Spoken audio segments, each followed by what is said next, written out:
আজকে শিয়ালদা কোর্টে সিবিআই এর পক্ষ থেকে চার্জশিট পেশ না করায় জামিন পেলেন অভিযুক্ত দুজন। এই বিষয়ে তিলোত্তমার মা ও বাবা জানান, তাদের মেয়ের বিচার পাওয়া আবারও বিস্ময় জলে চলে গেল। সন্দীপ ঘোষ এবং টালা থানার ওসি অভিজিৎ মণ্ডল দুইজনকেই আজ জামিন দেওয়া হলো।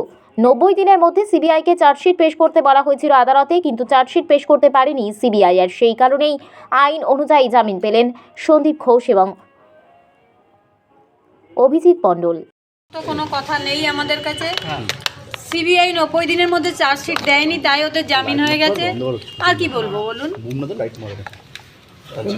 মেন সন্দীপ ঘোষ আর অভিজিৎ টালা থানার ওসি দুজনেরই জামিন হলো। হ্যাঁ, কি বলবেন সেটা? আমরা খুব হতাশ সেটা যে সিবিআই তাদের 90 দিনের মধ্যেও তাদের মানে চার্জশিট আনতে পারলো না, তাই জামিন হয়ে গেল। আপনাদের আইনজীবীও সরে গেছেন যিনি ছিলেন সুপ্রিম কোর্টে,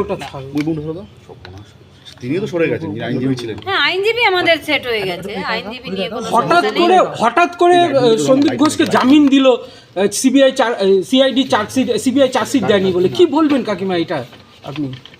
আমার কি বলার আছে, আমি তো সিবিআই নই, তাহলে আমি গিয়ে করে দিতাম কাজটা। আচ্ছা, সিবিআই কাজটা করেনি, তাই ওদের জামিন হয়ে গেছে। আপনাদের নতুন আইনজীবী এখন আমরা বারবার সিবিআই এর উপরে এটা বলতে পারবো না, এখন বলতে পারবো না। এখন খুব হতাশার মধ্যে আছি। এখন আর কিছু মানে এই বলতে পারবো ঘটনা না। চূড়ান্ত হতাশ। এটা চূড়ান্ত হতাশ। একটা কথা বলুন, কারণ এই যে কুলতলির ঘটনায় 61 দিনের মাথায় সেই দোষী সাব্যস্ত করলো, তার সাজাও হয়ে গেল এবং অথচ ফারাক্কার এই ঘটনা হলো ঘটনায় এখনো পর্যন্ত চার্জশিট জমা পড়েনি। তার মানে কোথাও কি মনে হচ্ছে যে রাজ্য সরকারের উপরে ডিপেন্ড করলে বাস মানে তাহলে সেটা ভালো হতো? না, রাজ্য সরকারের উপরে ডিপেন্ড করলে ভালো হবে কেন?